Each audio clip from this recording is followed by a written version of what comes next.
Welcome, I'm the Word Nerd, and in this video we are going to be Bible studying or Bible mapping Psalms 25, so let's dig deeper. This is a free PDF that is available if you hit the link down in the description. So it's a single column format with dot grid on both sides, giving you plenty of room to take your notes and things down. Like I said, it's completely free. Just click the link in the description. So that's what we're going to be using, and we're going to go through Psalms 25. So the first thing that we're going to do is we're going to label the psalm, I guess you'd say, right? So like, what kind of psalm is it? Like, is it a lamnet? Is it a praise, wisdom, blah, blah, blah, you know? So I'm going to be using some mild liner highlighters, some micron pens, as well as some Sharpie S pens. You use whatever you want to use. This is just what I like to use. So one of my favorite study Bibles to look at to find like what psalm or what type of psalm this is labeled as is the NLT Illustrated Study Bible. And so that's what we're going to use to look it up first, because it really has an amazing graphic in this. I love this study Bible. It's so gorgeous, right? So look at this. This is so pretty. Colors and all this. So Psalms 25 is labeled a wisdom poem in this. So it's right there on the bottom left. So that's cool. So after that, we're going to go to the psalm itself in the Bible, and that's going to give us a more in-depth of what the NLT Illustrated Bible, Study Bible commentaries really think about it, I guess you'd say.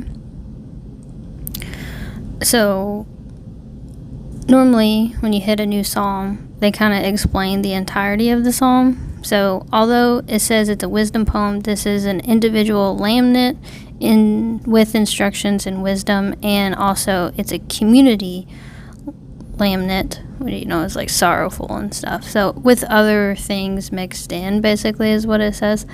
And so that got me thinking, and I know that I have another Bible that labels psalms differently, so I wanted to check that one out too. This is probably my most favorite way is a Fresh Look Bible, and this is the Psalms one. And the author, Joshua Paul Smith, I have a whole video on this Bible if you're interested. It's really awesome. He has digital and physical ones available. But so he has different elements of psalm. So lamnet, curse, request, praise, trust, vow, wisdom, prophecy, and history. And with each psalm, he labels them all of what is inside of it, if that makes sense. So he wouldn't just label this a wisdom. He just wouldn't label this a lamnet, right? He labeled it each type that is in the psalm itself. So as you see on the top, a lamnet, a request, there's praise in it, there's trust in it, and there's wisdom in it. And so I decided, because he labels it in this way, I was like, let's go verse by verse and label the verses in that way. Is it going to be completely perfect? No, because this is going to be like how I see it, I guess. And I really do think that multiple verses can be labeled with more than one, and you'll see myself doing that. So the first thing I'm going to do is going to just find some markers that match his color code. I really like his color code, so I decided to kind of just copy it. So after that, we'll get into labeling. So you can choose different colors if you want to. You don't have to like choose the same colors. I just like his color code. So yeah. So let's just jump in. So verse 1. A psalm of David, unto thee, O Lord, do I lift my soul. So that is what I would call a lamnet, right? He's sorrowful and he's going to God. Verse 2, O my God, I trust in thee, let me not be ashamed, let mine enemies triumph over me. So that one I labeled as trust because he's trusting. I also labeled that as a laminate, and then I also labeled it as a request because he's also requesting. Verse 3, yea, let none of that wait on thee be ashamed. Let them be ashamed which transgress without cause. I think that's wisdom and also request. Show me thy ways, O Lord. Teach me thy paths. Part of request. Lead me in thy path and teach me, for thou art the God of my salvation. On thee do I wait all the day long. That's trusting and requesting. And then verse 6 and 7 is all request. Remember, O Lord, thy tender mercies and thy loving kindness, for thy have been ever of old. Remember not the sins of my youth, nor my transgressions. According to thy mercy, remember thou me for thy goodness' sake, O Lord. Verse 8, good and upright is the Lord, therefore will he teach sinners in the way. So this is a combination of praise, wisdom, and trust. Verse 9 is the same. The meek will he guide in judgment, and the meek will he teach his way. Verse 10, all the paths of the Lord are mercy and truth, and such as keep his covenant and his testimonies. I only have praise right there, but I think that's wisdom as well. Verse 11, for thy name's sake, O Lord, pardon my iniquity, for it is great. Request. Verses 12 through 14 are both wisdom and trust. What man is he that feareth the Lord? Him shall he teach in the way that he shall choose. His soul shall dwell as ease, and his seed shall inherit the earth. And the secret of the Lord is with them that fear him, and he will show him his covenant. Verse 15 is trust. Mine eyes are ever towards the Lord, for he shall pluck my feet out of the net. 16 through 22 is a combination of laminate, request, and also trust. Turn thee unto me, and have mercy upon me, for I am desolate and afflicted. The troubles of my heart are enlarged. O bring thou me out of my distress. Look upon my afflictions and my pain, and forgive all my sins. Consider my enemies, for they are many, and they hate me with cruel hatred. O keep my soul and deliver me. Let me not be ashamed, for I put my trust in thee. Let integrity and uprightness preserve me, for I wait on thee. Redeem Israel, O God, out of all his troubles. So, after that, we're just going to jump into studying, and this is what I noticed. I'm sure there's more to notice within this psalm, but this is just me and my studying, and you can study with me. So the first thing, unto thee, O Lord, do I lift up my soul. This is really what it means to go to the Lord in prayer, trusting that he's going to hear us, because he will hear us if we're putting our heart out to him. And do I lift up my soul was interesting to me, so I decided to look at different translations, and I do that by using the Blue Letter Bible app. You just go to the verse, the book and verse that you're looking at, click that verse, and then you're going to see translation comparison, and then you'll have all your translations right there to look at. So NLT says give my life to you, NIV says put my trust, NET says come before in prayer, and CSB I appealed to you. So basically this is what I feel like it was saying, is like he's surrendering himself, he's coming to you, he's giving up like for himself and going to God.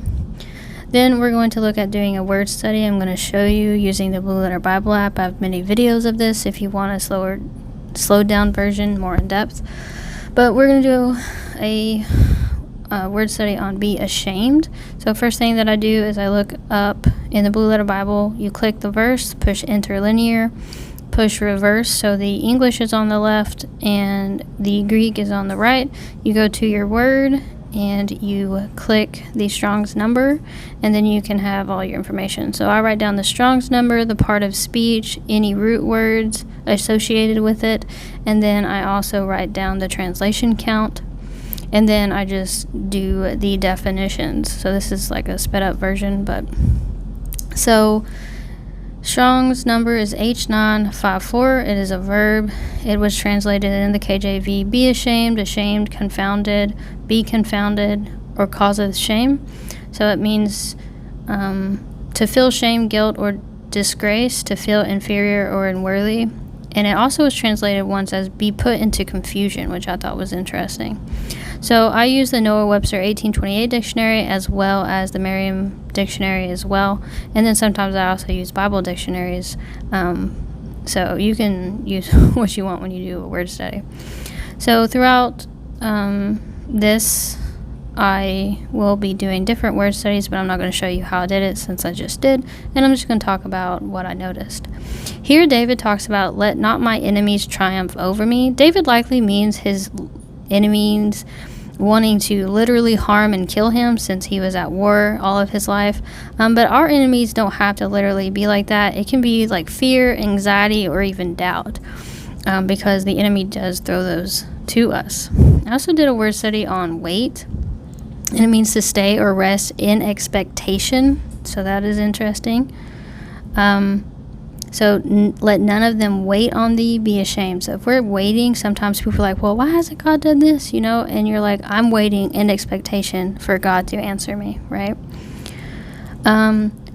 Verse 4, show me thy ways. I did a word study on ways. It's a manner or method of doing something, a course of action, right? So he's asking God to show him how to do things his way and how he would do it, not how David himself would do it. And it says, teach me thy paths.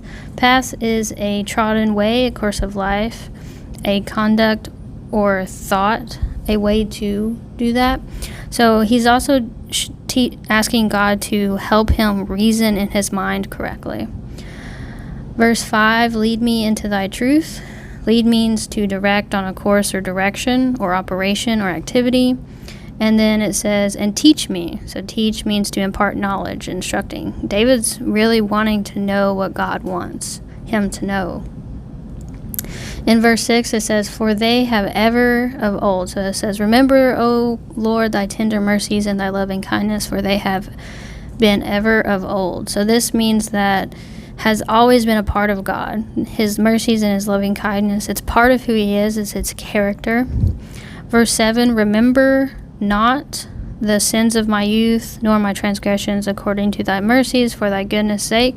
So David's asking God not to remember his sins of his youth, not because of David, but because of how good God is. And it says, not the sins of my youth. So this is kind of saying, like, don't let my past control my future. Then I connected sinners.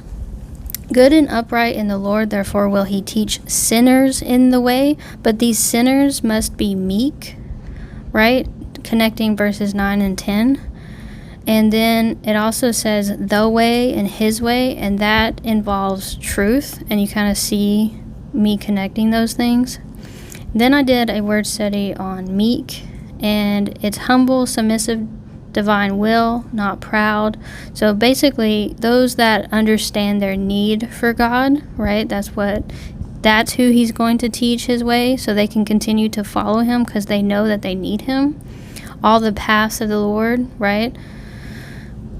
So testimonies can be tablets with the law of Moses, a declaration or affirmation made for the purpose of establishing or proving some fact. So it's talking about his laws and his covenants and the way he does things, showing how good God is. And then I connected, the meek also are those who fear the Lord, right? Those sinners that are meek, that know he need him, also fear him, right? So the meek are those that fear him and know their need for him, and they ask him for understanding, and God will teach that person in his ways, in his covenant, and his testimonies.